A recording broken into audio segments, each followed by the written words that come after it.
Louvado seja nosso Senhor Jesus Cristo, para sempre seja louvado. Boa noite, estamos juntos para mais uma formação católica da Paróquia São José de Vila Oficinas, em Curitiba. E, para variar, quando é comigo, sempre tem alguma atrapalhada. Hoje eu tive a satisfação de quebrar o suporte da câmera no minuto anterior ao começo da nossa atividade aqui. Então eu improvisei com os livros, está torto o negócio, tomara que não caia. Mais importante que você quis e pôde estar com a gente. Boa noite a você que está desde já, boa noite a quem mais tarde ou no outro dia vai assistir a gente. Seja você cristão católico, seja você cristão de outra denominação cristã que não católica, seja você crente de outra tradição religiosa, seja você não crente, mas pessoa de boa vontade, que agora ou mais tarde vai escolher acompanhar a gente por um pouco, tá bom? Façamos assim como convém sempre. Em nome do Pai, e do Filho, e do Espírito Santo. Amém. Iniciemos retamente este encontro de formação com oração e aproveitemos para que no silêncio do nosso coração partilhemos com Deus tudo aquilo que Ele já sabe a nosso respeito. Mas o façamos com a humildade que se espera de quem é ou tenta ser cristão. Coloque lá no colo do Pai como foi seu dia, como foi sua semana, como foi seu ontem, dia de Corpus Christi, e como têm sido os seus dias, com saúde física ou não, com enfermidade física ou não, seja você, seja um ente querido, um amado, um conhecido, alguém com quem você conviva mais ou menos, coloque aí no colo do Pai sua intenção, agradecimento por tudo de bom que te acontece, súplicas, por que não, acima de tudo, amando-o, pois que Ele permite que você exista, e com solidariedade aos que têm dificuldade por aí. Digamos assim inicialmente: Pai nosso, que estais no céu, santificado seja o vosso nome. Venha a nós o vosso reino, seja feita a vossa vontade, assim na terra como no céu. O pão nosso de cada dia nos dai hoje, perdoai-nos as nossas ofensas, assim como nós perdoamos a quem nos tem ofendido, e não nos deixeis cair em tentação, mas livrai-nos do mal. Amém. Continuemos reunidos em nome do Pai, e do Filho, e do Espírito Santo. Amém.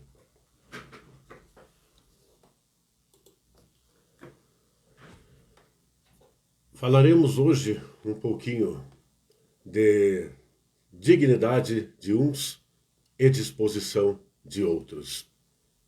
Por que não dignidade e disposição de todos? Dignidade é uma palavra contida na doutrina cristã, católica. Quando você for estudar, tomara já o faça, e o faça mais vezes. Toda vez que você visitar este mocinho aqui, este rapazola maravilhoso, com o nome de Catecismo da Igreja Católica, aqui você vai encontrar, em especial quando se fala de sacramentos, você vai encontrar essa palavrinha maravilhosa chamada dignidade. Também, em especial quando for estudar sacramentos, vai encontrar aqui a palavrinha chamada disposição. Tá? E eu gostaria de partilhar com você uma breve reflexão contida neste outro livro aqui, do meu quase xará, José Fernandes de Oliveira. Ele tem um pouco mais de idade, ele é muito mais inteligente do que eu, muito mais sábio do que eu, um grande exemplo, um tal de Padre Zezinho. Nesse livro aqui, ele escreveu assim. Eu devia ter lido antes, tá? Mas faz de conta que só entre eu e você. A respeito deste nosso encontro de formação, de todo o encontro de formação do qual você participa, de toda a oportunidade que você tem para aprender sobre a doutrina da Igreja Católica Apostólica Romana, a Igreja do Milenar, fundada pelo próprio Jesus, não por mim ou por você ou por alguém, pelo próprio Jesus.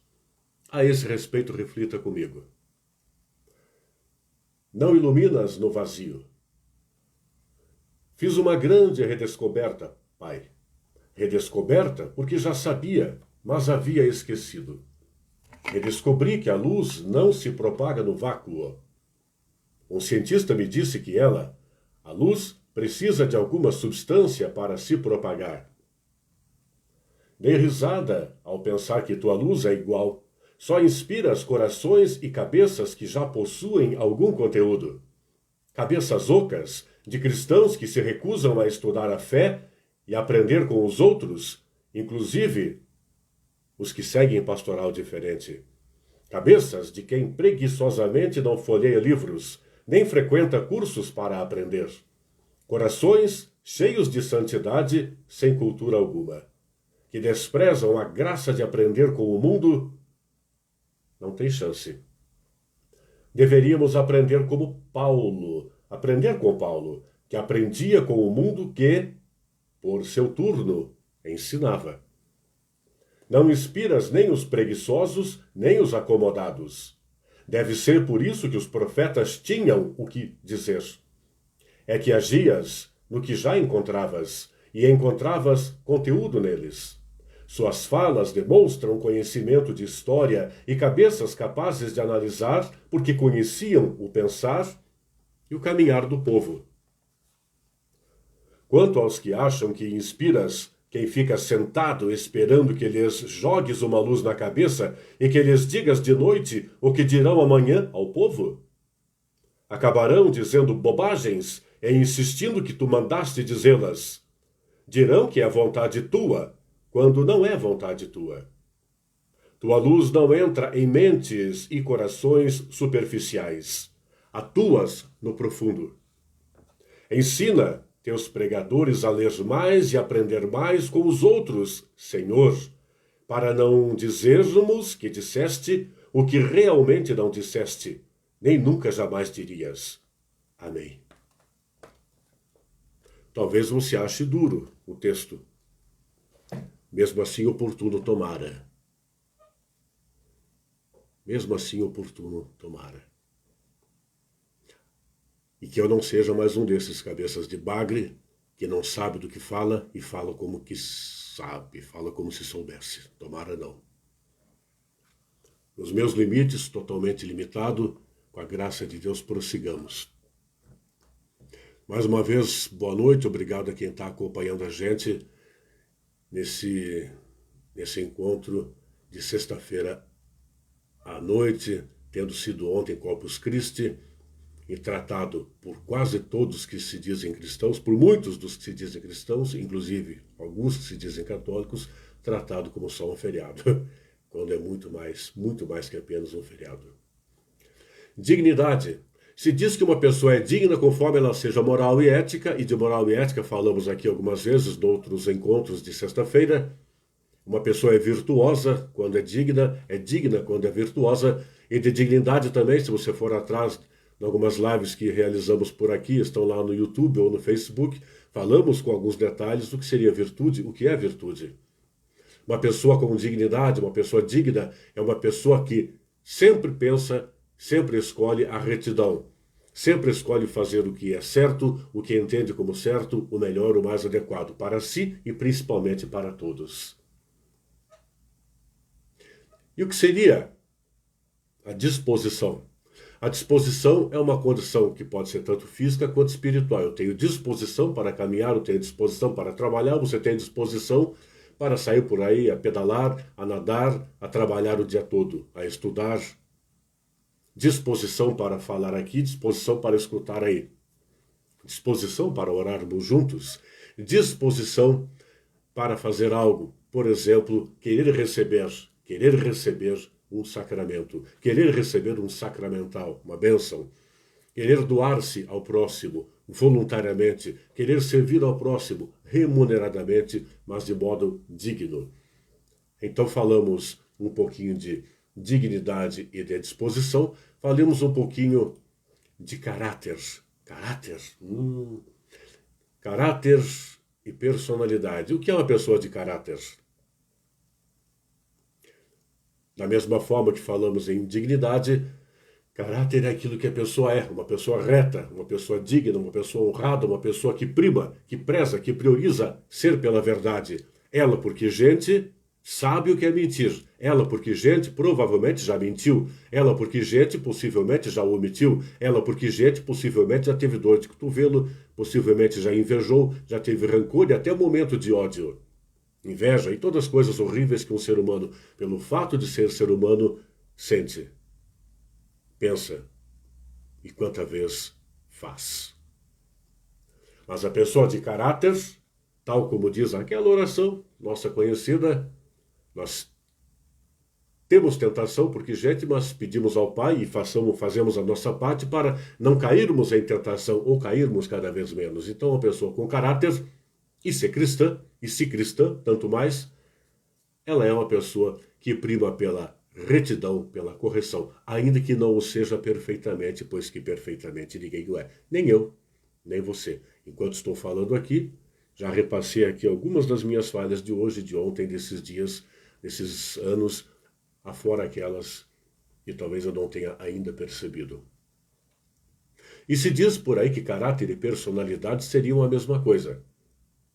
Se diz por aí, segundo especialistas, que o caráter ele já vem ali geneticamente. Mas também se diz, via especialistas estudiosos, que o caráter ele é moldado a partir do meio do qual a gente faz parte. Desde berço.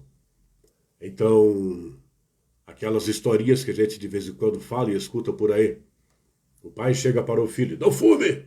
Fumar faz mal para a saúde, fumar é feio, fumar deixa a gente fedido, com o dente podre, dá câncer e a gente morre mais cedo, fedorento. Mas ele fala isso ao filho, fumando. Não, mas eu sou homem, você é criança. Ou então da mãe ou do pai, do irmão mais velho, do tio, do avô, que vai com o filhinho na padaria, na frutaria, na farmácia, no mercado, onde for, e por um equívoco do vendedor, do caixa, após a compra feita, recebe um troco a mais. E sai rindo, lá no carro, lá na carroça, na bicicleta, na charrete ou a pé. Que bom, veio R$ 5 a mais para nós. E depois vamos para casa rapidinho, que temos que ir na missa, temos que ir no culto. Que caráter, que dignidade se encontrou aí. Se está a moldar ou incentivar aquela criança, aquele adolescente a crescer com um caráter equivalente ou próximo daquele que vislumbra, ou melhor, percebe no cotidiano do pai, da mãe, do avô, da avó, do irmão e da irmã mais velha. Ou não é assim? Ou então, que caráter tem aquele cara que toma um táxi e vai detonando durante toda a corrida, falando ao motorista, falando mal dos corruptos deste país? Que esse é aquilo, que aquele é aquilo outro, que não sei o quê. Detonando. Corrida de 20 minutos falando mal da corrupção que impera no país. Mas, quando chega ao final da corrida, pede uma nota fiscal a mais para apresentá-la ao seu empregador depois. Um valor a mais. Onde está o caráter deste sujeito? E como diz o Zé Carlos aqui, no domingo, o canalha vai à missa. O hipócrita vai à missa. Ou vai ao culto. Isso quando não é ele um formador ou um pregador. Onde está o caráter? Onde está a dignidade? Onde está a disposição? Onde está o cristão? Ou onde está o cidadão do qual se espera tudo isso? Seja cristão ou não. A personalidade, como eu dizia há pouco, seria, segundo alguns, equivalente ao caráter. Um seria sinônimo de outros. Mas há quem diga que a personalidade pode avançar um pouquinho. Que é a parte como dizer, desdobrando o caráter da pessoa. A pessoa tem um caráter de retidão, de honestidade, propensa à honestidade, propensa à verdade, propensa à solidariedade, propensa à fraternidade, propensa a desfrutar das virtudes, partilhá-las, usá-las em prol do próximo. A personalidade, detalhando o caráter, seria como, fazendo tudo isso, o modo de pensar da pessoa, o modo dela enfrentar as dificuldades enquanto tenta fazer isso que eu dizia há pouco. A pessoa é por caráter honesta e por personalidade, ela é metódica na sua honestidade. Ela é, por caráter, propensa à honestidade, faz o possível para ser honesta do seu cotidiano, mas por personalidade, uma é imediatista, uma é mais paciente, outra é mais perseverante. Poderíamos aí derivar para falar de inteligência emocional. Uns são mais resilientes, que é uma expressão comum hoje em dia no mundo corporativo, no mundo comportamental, e poderíamos fazer um paralelo no mundo da fé, da religião, da espiritualidade, perseverantes ou resilientes na fé. O importante é que nós somos influenciados no cotidiano, porém, também, nós podemos nos influenciar. Nós influenciamos e somos influenciados. Nós somos influenciáveis, mas os outros também são influenciáveis por nós. Então, ou nós somos ou fazemos de conta ser. Ou nos esforçamos por ser ou fazemos de conta ser. Nos esforçamos por ser de caráter, com dignidade, com uma personalidade boa, equilibrada. Observar que, claro, eu estou falando do bom caráter e da boa personalidade. Eu poderia falar, pincelei alguma coisa de indignidade, de má disposição, falei um pouco de mau caratismo, de hipocrisia. Mas vamos tentar ver o lado bom, citando alguns exemplos ruins para enfatizar o lado bom. É evidente que tem gente com uma personalidade que não é para a retidão. Mas nós, como todo mundo, podemos escolher. Agora, embora aparentemente tenhamos falado de tudo menos de fé, religião, espiritualidade e igreja, nós estamos falando disso. Falemos um pouco mais diretamente. Mais uma vez agradecendo aos que estão dispondo do seu tempo para escutar esse louco a falar aqui com você. Desse jeitão aqui, porque cada um tem seu modo de falar. Se você espera deste sujeito aqui falar como se fora um clérigo, não o farei, eu não sou. Não sou e não pretendo ser.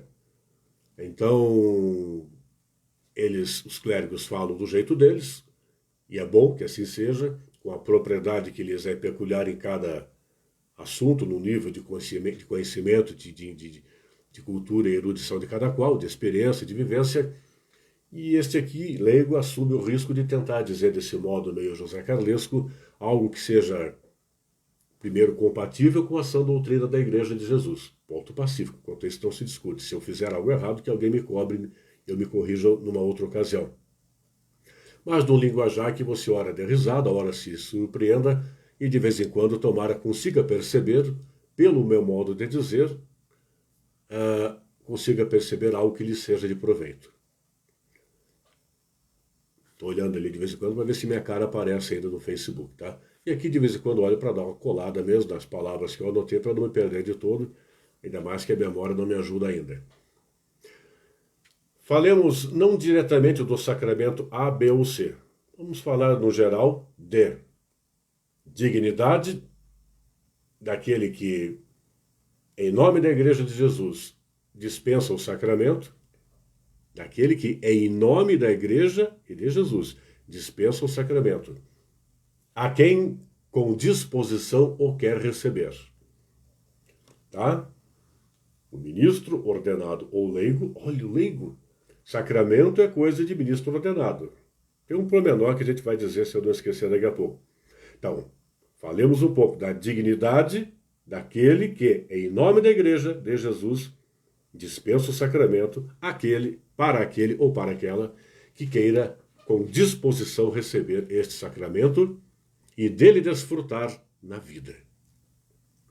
Mas não custa recapitular o beabá do que a gente sabe ou deveria saber. Ao longo da jornada, já ao longo dos primeiros séculos, a Igreja foi percebendo, via muito estudo, muita oração, muita celebração, conforme fazia acontecer o reino de Jesus, tal como ele determinou, que ele instituiu 7 sacramentos. 7, biblicamente, o número da perfeição, os 7 sacramentos que nos acompanham na vida toda, desde que, nascidos criaturas, no dia X do mês X do ano X lá, como criatura, uns meses depois, uns anos depois, batizados, então, nascidos como filhos de Deus, porque no batismo a marca indelével, o caráter de cristão.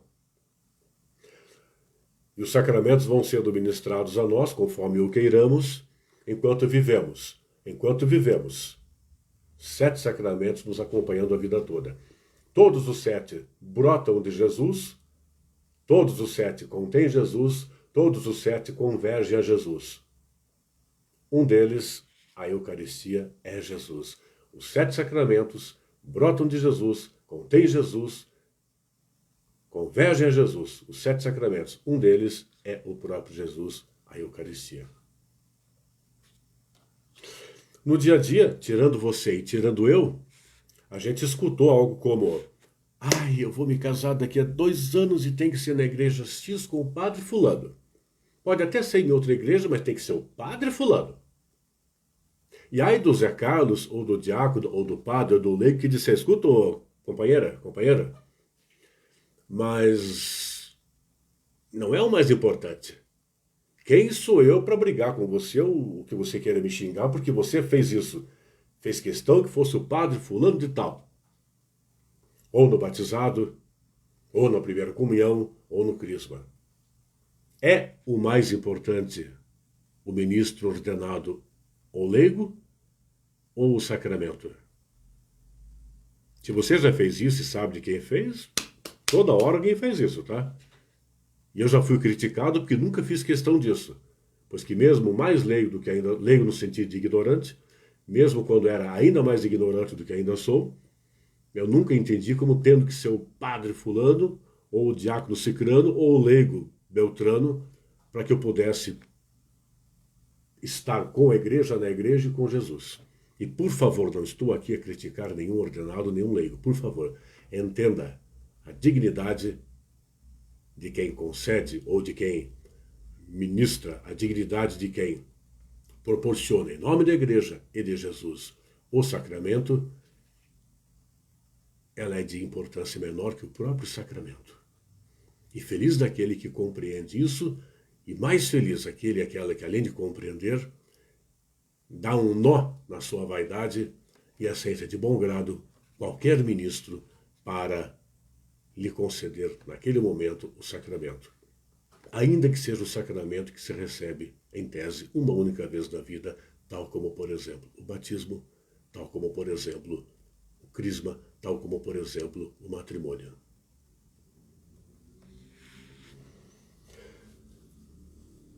Em Efésios, capítulo 5, versículo 25, eu anotei, senão já viu, ia esquecer, ultimamente esqueço até meu nome. Só amamos a igreja, esposa de Cristo, quando melhor a conhecemos. Sobre o sacramento, Jesus Cristo é o principal no sacramento. Jesus Cristo, não o ministro. Ou Jesus Cristo é o ministro por excelência. Até porque o ministro humano, ordenado e eventualmente leigo, não age por si. Faz as vezes de Cristo. E se é o próprio Deus quem age, o sacramento não depende, por lógica, da santidade ou do estado de graça, nem da reta intenção do tal do ministro ordenado ou leigo. Porque o ministro, mesmo que fosse o Papa Francisco, mesmo que fosse o Papa Bento, mesmo que fosse Dom Peruso, ele não age em seu nome, ele não é dono do sacramento. O dono do sacramento, se existe, é Deus, é Jesus. Se existe, entre aspas, dono do sacramento, é Jesus Cristo. Como se diz, ainda que as mãos do ministro estivessem sujas, o sacramento permanece limpo, em especial se houver a disposição de quem o recebe. Agora, é claro que é preciso cuidado. Os sacramentos são válidos por si só e não necessitam lá da santidade do ministro. Mas isso não quer dizer que o ministro que o conceda deva levar a vida na flauta. Quanto mais retidão na vida também do ministro, que em nome de Jesus e de sua igreja concede o sacramento, tanto melhor. Pois que também o ministro permanece sendo gente, também o ministro permanece sendo cristão, também o ministro permanece necessitado da disposição em continuar sendo condizente com o que se espera do cristão. Então, a retidão do ministro não é mais importante que que é a disposição de quem busca o sacramento. Mas a retidão, a dignidade do ministro o faz proporcionar uma melhor entrega, uma melhor intermediação deste sacramento que ele, em nome de Jesus e da Igreja, ajuda a proporcionar a quem o queira receber. E o próprio ministro, insisto, quanto melhor caminha, quanto mais digno, tanto melhor para ele, que também pode e deve vivenciar os frutos contidos naquele sacramento, direta ou indiretamente para ele também, enquanto o ministro. Eu quero citar para você, vou ler para você, uma fala do padre Léo XIII, tá? Padre Léo XIII, no livro A Fé Explicada. Eu optei por ler, ao invés de ficar falando aqui, eu leio para você. Tá? Observando que, desde que o ministro tenha a intenção de fazer o que a igreja faz, em nome de Jesus, mesmo que ele naquele momento não esteja de todo em momento de santidade, o sacramento não perde sua força, sua validade. Escuta comigo assim, como eu dizia, uma falinha do padre Léo XIII, no livro A Fé Explicada, páginas 229 e 230. Não é muito comprido. Ele diz: as disposições de quem administra o sacramento não influem no seu efeito. É uma grande desordem que um sacerdote ou leigo administre um sacramento com sua alma em pecado mortal. Mas isso não diminui a graça que o sacramento confere. Quem receber esse sacramento obterá a mesma quantidade de graça, independentemente de que o sacerdote seja pecador ou santo. O essencial na administração de um sacramento é ter o poder de administrá-lo, ou seja, o poder sacerdotal, exceto no batismo e no matrimônio, ter a intenção de administrá-lo, a intenção de fazer o que a igreja faz, realizar as cerimônias essenciais a esse sacramento, como derramar a água e pronunciar a fórmula do batismo. Se aquele que o recebe não põe obstáculos à graça, e aquele que o administra é um sacerdote com faculdade para isso, o sacramento confere a graça sempre e infalivelmente. Mais uma vez, obrigado a quem está acompanhando a gente agora ao vivo, e desde já obrigado e bom proveito para você que mais tarde vai assistir um pedaço ou tudo isso na versão gravada. A igreja ensina que, eu também vou falar com você olhando aqui para que eu não esqueça um ou dois dos detalhes que estão anotados. Só o ser humano vivo, jamais um defunto, pode receber os sacramentos. A nossa vida sacramental se encerra quando a nossa vida terrena se encerra. Quando nós falecemos, aquela celebração das exéquias não é um sacramento. É uma cerimônia litúrgica, recomendável e lindíssima, mas não é um sacramento. Então, sacramento enquanto estamos vivos. Nem todos os seres humanos podem receber todos os sacramentos. Por exemplo, alguém vai receber o da ordem, alguém o do matrimônio. É preciso ter a intenção de receber os sacramentos. No caso do batismo de crianças, essa intenção é geral, por isso os pais e os padrinhos. Aí com aquelas patéticas divergências entre os cristãos, porque o maior vexame do cristianismo talvez seja as suas infinitas divisões, em nome do mesmo Jesus, e cada qual garantindo que só na sua portinha aberta por fulano é o que o céu está. Então, uma das críticas é que como é que pode uma criança, um pai e uma mãe, naturalmente amam seu filho.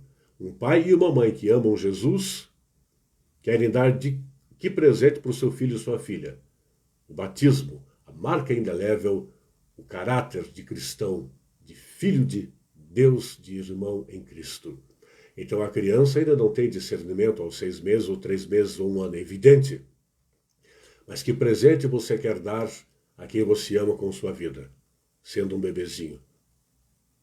O batismo, os pais, em tese, sabem o que estão fazendo, os padrinhos ratificam e cuidam até que aquela criança vire um adolescente de 14, 15 ou 16 anos, mais ou menos, e ela ou ele, enquanto já capaz de discernir por conta, vai lá e no crisma, na confirmação, com perdão da redundância, na confirmação o crisma, confirma o seu batismo, sim. Continuo aceitando e gostando de ser filho de Deus e irmão de Jesus com a graça do Espírito. Também, para receber de modo válido um sacramento, não é preciso fé nem disposições morais. Olha só, a pessoa adulta, por exemplo, é validamente batizada, mas só receberá a graça, é validamente batizada, mas só recebe a graça quando eliminar os obstáculos, digamos assim, que impedem a graça. Tipo aqueles pecadinhos cabeludos ali. Também recebe dignamente os sacramentos quem tem as devidas disposições ou está moralmente bem.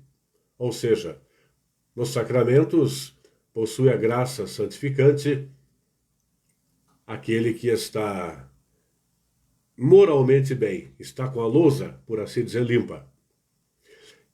Quem recebe, portanto, os sacramentos com obstáculos morais só pode ter em si a ação da graça com a remoção dos impedimentos. E essa remoção faz reviver e atualiza a graça recebida lá atrás, mas que estava ali inoperante, digamos assim. E por que os sacramentos são eficazes? Porque aquilo que ele faz não depende da minha santidade ou da sua santidade.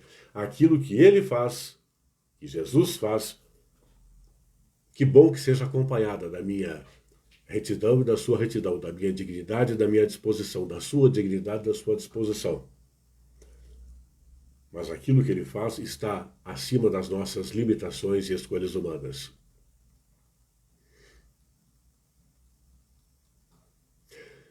Por esse raciocínio, falemos um pouco da Santa Missa. Falamos um pouquinho de sacramento, mas ao citar um pouquinho de sacramento, falamos que todos contêm Jesus, todos convergem a Jesus, e um deles é Jesus, a Eucaristia. Convém falar um pouco da missa. Então, vou assumir um risco aí. Aqui não criticando fulano, beltrano, cicrano, por favor. Mas não vou perder a chance. Nesses dias anteriores a ontem, uma das propagandas adequadas à divulgação de Corpus Christi, convidando a participar da celebração presencial com as limitações que a pandemia impõe, cada qual na sua paróquia. E na paróquia, nas comunidades que tiveram Santa Missa, na São José, por exemplo, Santa Missa às 9 da manhã de ontem, em 3 das 4 comunidades que formam a paróquia, às 9 da manhã, mas também convidando aqui às 3 da tarde, todos acompanhássemos, também de modo online ou pela televisão, rádio, a Santa Missa presidida pelo arcebispo metropolitano Dom José Antônio Peruso, diretamente da Catedral Basílica Menor. Ótimo, ótimo. Mas uma das propagandas colocou lá, presença confirmada do padre Reginaldo Manzotti. Quem sou eu para contestar? Mas coloco para você uma provocação fraterna. Quem é o mais importante? Jesus Cristo. Então poderíamos ter lá, de preferência, o ostensório, de preferência a Eucaristia, de preferência algo nessa linha. Novamente, não estou aqui a criticar fulano e beltrano. Enalteça-se o principal. Enalteça-se o principal. Devo deduzir que é certo qual tenha sido a intenção de quem fez aquela propaganda, aquela divulgação. Para incrementar em alguns a vontade de participar. Nós tenhamos bem claro isso. O mais importante é o sacramento. É o sacramento. Então, digamos que a Santa Missa de amanhã é sábado, ou domingo, ou de agora a pouco, na paróquia São José da Matriz, teve missa às 7 da noite. Quanta vez, inclusive eu, especulei cá com meus botões, quem será o padre que vai presidir a missa hoje? Porque humanamente nós temos a tendência a ter preferência por esse ou aquele padre. Esse fala mais, esse fala menos, esse dá mais risada, aquele mais introspectivo, esse é mais culto, mais estudioso, comunica melhor, aquele é menos culto, menos estudioso, mas comunica tão bem quanto, ou mais do meu agrado, ou mais do meu desagrado. Aquele ali alonga demais, A missa que é para ser no domingo, mais ou menos 1 hora, acaba indo para 1 hora e 20. Pô, mas aquele ali faz em curta, que seria para 1 hora mais ou menos no domingo, ele faz em 45, 50 minutos. É da nossa natureza humana ficar transitando pelo que é de menor ou nenhuma importância e descuidar do essencial, que é ser mais um a celebrar ou a concelebrar a Santa Missa, a Santa Eucaristia,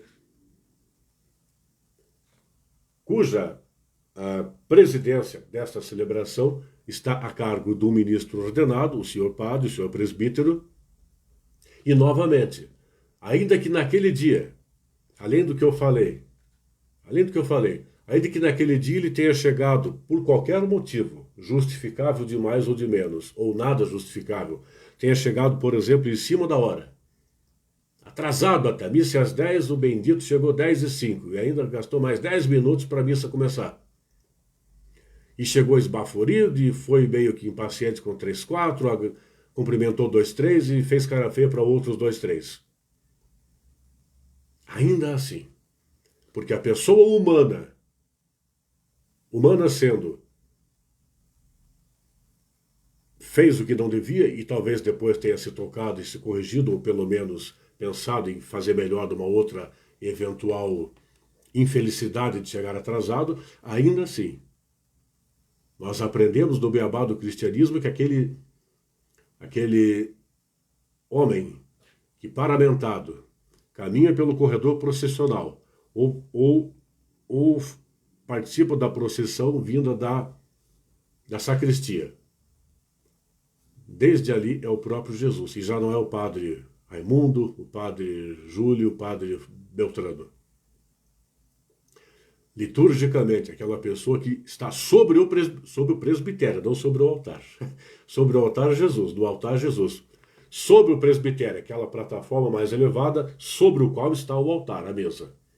Então, aquele homem que transita paramentado, que se posiciona paramentado sobre o presbitério, diante do altar, de frente para a Assembleia Litúrgica, o povo, ali nós temos que olhar e ver Jesus. Não o homem eventualmente mais digno, menos digno, eventualmente com mais ou menos disposição, eventualmente com mais ou menos formação, mais ou menos compromisso. Por óbvio que nós esperamos e cremos que a maioria absoluta dos presbíteros sempre receba e recebe em geral uma boa formação, assimile-a e corresponda a ela, formação moral, ética, espiritual, doutrinal, o que for, e corresponda com sua vida em período integral todo o tempo. Mas também é óbvio que nós devemos orar pelo fato de que são homens e que, tanto quanto nós, têm fome, têm sede, têm dor de barriga, têm azia, dor de dente, torcem por um time de futebol ou não, têm lá suas necessidades de um pouco de descanso aqui, um pouco de ajuda a colar. Mas tudo a seu tempo e sua hora.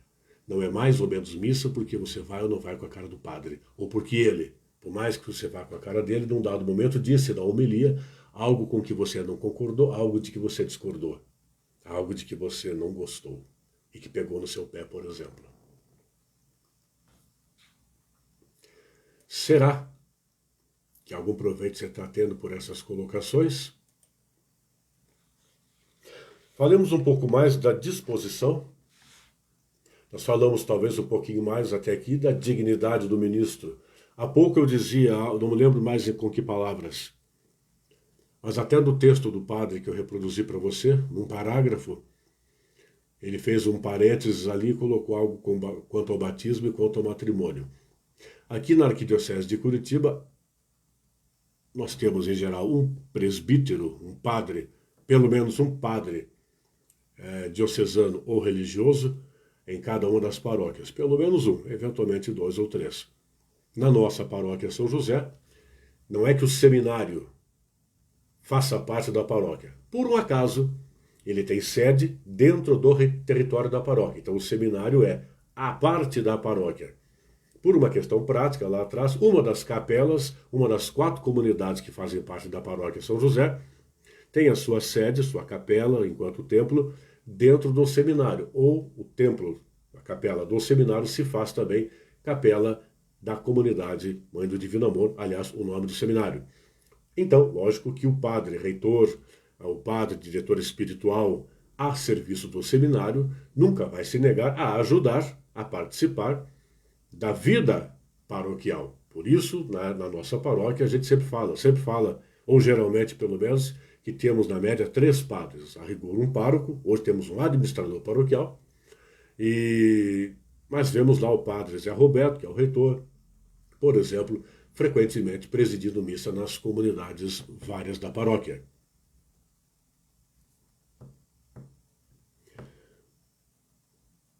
Santa Covid, eu simplesmente esqueci do que eu estava falando, que eu ia falar, mesmo olhando aqui minhas palavras de ajuda. E agora, José, falemos então da disposição. É isso que eu ia falar, né? A disposição quer dizer o desejo de procurar, o desejo de receber o sacramento. E eu quero dizer para você que desejo é menos que vontade. De vez em quando eu faço esses trocadilhos e farei agora de novo. Desejo há de ser menos que vontade. Assim como a ação há de ser menos que atitude. Assim como, de vez em quando, eu pondero com você que temos a esperança passiva, coadjuvante ou figurante, mas podemos escolher e desenvolver a paciência protagonista dos vencedores do mundo secular, mas principalmente dos vencedores no mundo litúrgico, na vida pastoral, na vida da igreja e, portanto, derivando daí no mundo secular, ou seja, por todo o canto. Mas do que estamos falando?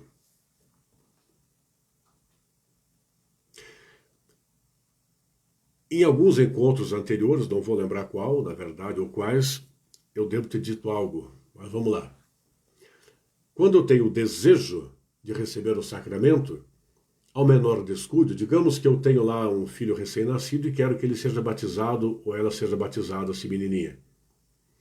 Quando eu fico no limite medíocre porque mediano, porque na média, porque mais comum, não exatamente porque negativo, se eu fico no desejo de dar ao meu filho ou à minha filha o batismo, o sacramento do batismo, ao menor descuido, eu vou dar mais importância ao almoço, à fama ou ao nível, quem sabe, cultural ou de finanças dos padrinhos escolhidos, e aí vou me preocupar mais com qual será o padre que vai, na minha ótica, conceder o sacramento, vai batizar a minha criança. Talvez eu olhe torto se for um diácono, porque eu nem sei exatamente o que é um diácono, a não ser que ele seja meu amigão, aí eu vou dar preferência.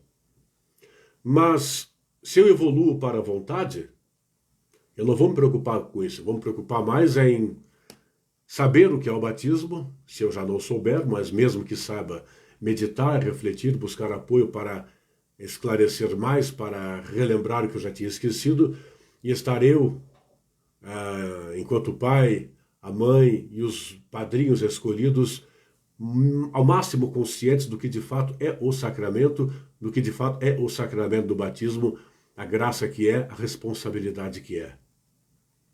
Aí não vamos reclamar se tivermos que fazer um curso de batizado, curso para pais e padrinhos de batizado, que em geral não podem ser muito aprofundados, porque se os responsáveis pela formação souberem bastante e principalmente quiserem aprofundar o saber de pais e padrinhos, vai faltar gente para participar dos cursos, porque já vão em geral com má vontade.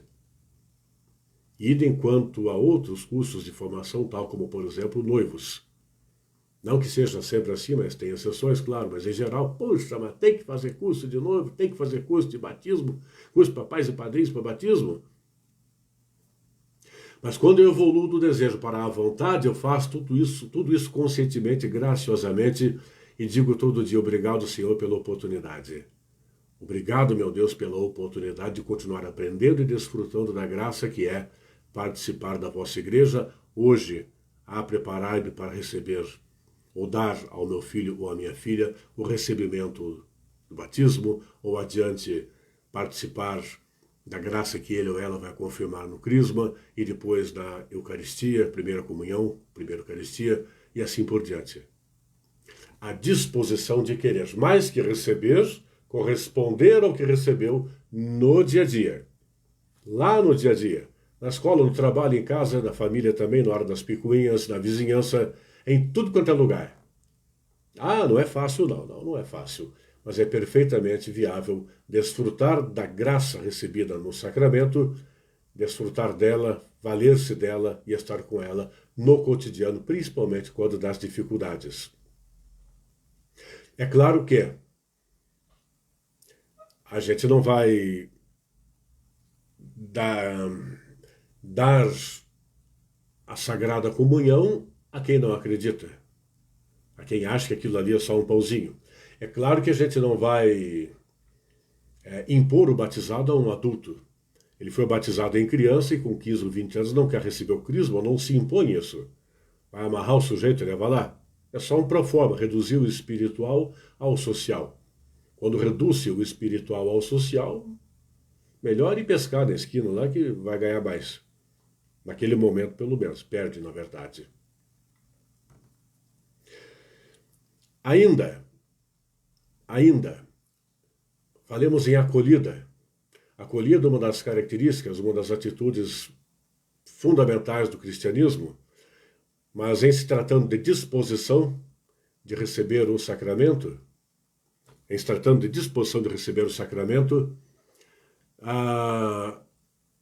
havemos de ser acolhedores. O ministro, aliás, eu lembrei que eu ia falar há pouco e esqueci, tá? Tomara que eu não esqueça de novo. Fazer Senhor, não me deixe esquecer. Eu lembrei, não posso esquecer. Mas ser acolhedor é o que se espera daquele que ministra o sacramento, em nome da Igreja de Jesus. Ser acolhedor também é algo que se espera daquele que procura o sacramento, se prepara para receber o sacramento e vai receber o sacramento, ou vai testemunhar quem vai receber o sacramento. Todos hão de ser acolhedores. E ser acolhedor é uma característica, uma atitude típica de quem é ou de quem tenta ser cristão. A Igreja de Jesus, a partir dele próprio, é altamente acolhedora. Tem que ser acolhedora e é. Nem sempre o somos, mas a Igreja o é por causa de Jesus. Assim como é da partilha por causa de Jesus. Nem sempre sabemos partilhar, nem sempre conseguimos partilhar, nem sempre queremos partilhar. Por exemplo, a disponibilidade e a dignidade contida quando nas interações típicas dos sacramentos, que se dá, que se recebe, que se procura. O que eu tentava dizer há pouco, e a memória me traiu, eu lembrei. Eu comecei a falar que as paróquias têm um padre geral, que a São José tem, pela casualidade do seminário junto, em média 3 padres se revezando na presidência da celebração das missas e, eventualmente, na oferta do sacramento da confissão, da penitência ou reconciliação. Também a unção dos enfermos. Temos, de uns 2 anos para cá, o nosso diácono Alex Turan, que comigo partilha essa atividade aqui, uma semana eu, uma semana ele, mais ou menos assim, hora 2, 3 vezes ele e vice-versa. E o diácono colabora, então, quando do batizado, quanto do matrimônio. Tá? Mas há algumas paróquias, aliás, muitas paróquias, mundo afora, Brasil afora, em geral as mais distantes dos grandes centros, então as mais rurais, digamos assim, não todas, várias, onde, como a gente sempre sabe, nem sempre é fácil ter o padre. Tem paróquias por aí que tem o pároco, mas a paróquia tem 20, 30 capelas e o padre não precisa nem fazer academia. Para ele dar conta de aparecer nas comunidades, ele faz uma correria danada que, se ele for gordo, é por uma piada do destino, porque ele vai comer bem e gastar a energia de tanto andar atrás das comunidades. Mas tem lugares que nem isso tem. Ou tem um padre para 20, 30 comunidades ou mais, e ele acaba fazendo o que lhe cabe enquanto padre, confissão, Santa Missa, unção dos enfermos, orientação espiritual, né, mais aprofundada, digamos. Não que esta não possa ser dada por um diácono ou até por um leigo, no seu contexto. Mas há lugares por aí, para você não ficar estarrecido demais, eu digo, olha, tem lugar que o ministro é leigo para o batismo, tem lugar que o ministro é leigo para o matrimônio. Devidamente preparado, devidamente autorizado pelo bispo daquela diocese. Tá? A título de curiosidade está dito. Não acontece aqui em Curitiba. E não deveria acontecer de modo artificial. Já que falamos em dignidade e de disposição, que é um exemplo que eu acabei de falar. Puxa, mas eu não quero mais fazer como é na paróquia São José ou como costuma ser nas paróquias de Curitiba, onde o ministro extraordinário da Sagrada Comunhão ajuda o padre na Santa Missa, sendo que não precisa nem dele para a Santa Missa acontecer, mas ajuda o padre na Santa Missa, leva Jesus Eucarístico para um ou outro enfermo na sua casa, quando ele quer vir à igreja não pode por questão de doença, de enfermidade, de um acidente momentâneo ou definitivo, eventualmente da mesma forma no hospital, no asilo, né? É ou deveria ser formador de comunidades, é ou deveria ser formador da doutrina cristã para outros leigos, é ou deveria ser um agente capaz de comunicar em rádio e televisão, não como radialista e comunicador de TV, mas como entrevistado para dar uma orientação, uma chancela à doutrina, né? É ou deveria saber conduzir ou presidir a celebração da palavra, quando eventualmente falte o clérigo, o padre ou o diácono, é ou deveria saber conduzir a celebração das exéquias, quando o padre ou o diácono não vão ou não podem, e reiterando que as exéquias não são sacramento, então, eventualmente, pode-se considerar que o clérigo, de fato, não as conduza, não as presida, porque o leigo preparado faz, e o padre fica disponível para fazer o que é típico do padre, e o leigo não pode e não vai fazer. Nós estamos completando aí, me parece que quase 1 hora.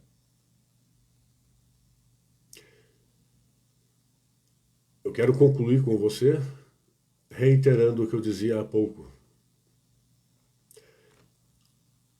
Sempre pensar que desejo é uma coisa, vontade é mais que apenas desejo. Ação é uma coisa, atitude é mais que apenas ação. Assim como há uma diferença entre caráter e status. Falo isso um tanto quanto em termos de recapitulação, mas concluamos lembrando isto. Se eu tenho o desejo de levar uma vida com retidão, que bom que eu tenha a evolução do desejo para a vontade, pois que aí tendo vontade, eu vou fazer exame de consciência, eu vou buscar ajuda, eu vou fazer minhas orações, eu vou dar passos mais firmes e mais corretos para que aquilo que eu tenho feito de errado, eu não faça mais. Por isso, a ação é menos que a atitude. A ação, quanta vez você que me escuta ou assiste aqui de vez em quando deve ter observado ou falar isso. A ação, por exemplo, é nós estarmos aqui. Mas a atitude resulta da intenção com a qual estamos aqui. E aí falo de novo de caráter e status. Caráter, além do que falamos antes, reiterando o que eu digo com insistência, caráter é aquilo que a gente é. Caráter é o que nós de fato somos, com nossos limites, com nossas potencialidades, com nossos predicados, potenciais, etc. Caráter é o que a gente é. Status é o que parece que a gente é. Eu tenho status de formador de ministros extraordinários da Sagrada Comunhão da Arquidiocese de Curitiba há 13 anos. Somos uns 10 em média. Eu estou lá há 13 anos, somos quase 9.000 em toda a Arquidiocese, há uns 10 formadores arquidiocesanos, eu tenho a graça de ser um desses há 13 anos. Isso é um status. Há até um monte de gente que me respeita como um bom formador, se é que sou. Mas será que esse meu status corresponde ao meu caráter? Você tem o status de bom pai, o status de boa mãe, tomara, o status de bom cristão, boa cristã, o status de boa catequista, bom catequista, o status de bom secretário paroquial, o status de bom zelador, porteiro, o status de bom membro de uma outra pastoral, de um outro movimento da igreja, o status de bom diácono. Quando meu amigo Alex escutar isso, a Cecília vai dar risada, ele vai dizer, o Zé Carlos de novo provocando, então, status de bom diácono, status de bom padre, status de bom profissional, status de bom estudante, status de bom cidadão. Ótimo! Mas o ideal O melhor ainda para quem tenta ser cristão é que esse status, aquilo que parece que a gente é, aquilo que pensam que a gente é, aquilo que a gente até acha que é, se tiver o bom caráter, pois que se tiver mau caráter, a gente tem no status aquilo que a gente faz de conta que é. Então vamos voltar. Com bom caráter, a gente é capaz até de pensar que é o que parece que é, por status, o que pensam que a gente é. Mas a graça está em evoluir do desejo para a vontade, evoluir da ação para a atitude, e aí sim, desenvolver o nosso status para que ele convirja cada vez mais ao nosso caráter. Ou que o nosso caráter cada vez mais seja espelhado, cada vez mais seja encontrado no nosso status, que o nosso caráter e o nosso status, embora não sejam a mesma coisa, cada vez mais convirjam um ao outro. Eu espero que, apesar de ter sido extremamente traído pela minha memória hoje mesmo, tendo aqui umas anotações, espero que, apesar de ter sido traído até pelo o suportezinho que eu joguei para lá do sofá, lá, que quebrou um pouco antes de começar, espero que, com todas as minhas limitações, de quem nem sempre tem a dignidade que se espera, espero que, com todas as minhas limitações, de quem nem sempre tem a disposição que se espera, de alguém que faz as coisas que me propõe a fazer para, por exemplo, você. Com todas as minhas falhas, limites e pecados, porque apenas um instrumento dele e de sua igreja, espero que você tenha tido a disposição de, apesar da dignidade deste, que você tenha tido a disposição de aproveitar esta horinha na qual estivemos juntos. Convido você a, mais tarde, se tiver crítica a fazer, faça-a. Meu WhatsApp é 998448018, 998448018. Aceito críticas, de bom grado. Perguntas, aceito-as, responderei todas, nem que seja assim. Não sei, não faço a menor ideia, mas vamos descobrir juntos como responder a essa questão, se for questão que esteja ao alcance da nossa humanidade. Espero, pois, que você tenha tido proveito e vamos concluir com uma oração. Que nós consigamos,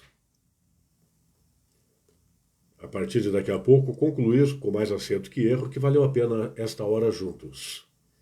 Valeu apenas na simplicidade deste encontro, temos construído um pouquinho mais o reino de Deus dentro de cada um de nós, aqui e aí, aqui também.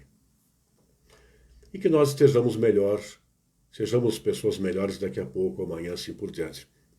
Rezamos o Pai Nosso na abertura, rezemos a Ave Maria na conclusão. Nossa intercessora maior junto a Jesus, a Mãezinha do Céu, a primeira cristã, aquela a que nós veneramos, e sempre observando para que quando acontecer de um irmão separado assistir esse vídeo, sempre ficar claro que não existe aquela falácia, aquela conversa fiada, aquela, com todo respeito, ignorância ou má fé, de dizer que adoramos a outros que não a Jesus. Só a Deus nós adoramos. Só a Deus nós adoramos. Maria e os demais santos nós veneramos. Adoramos a Deus. Veneramos Maria e os demais. Adorar somente a Deus. Venerar Maria e os demais santos. Faça em seu pedido, a nossa intercessora maior, e digamos juntos: Ave Maria, cheia de graça, o Senhor é convosco. Bendita sois vós entre as mulheres, e bendito é o fruto do vosso ventre, Jesus. Santa Maria, Mãe de Deus, rogai por nós, pecadores, agora e na hora da nossa morte. Amém. Estivemos reunidos em nome do Pai, e do Filho, e do Espírito Santo. Amém.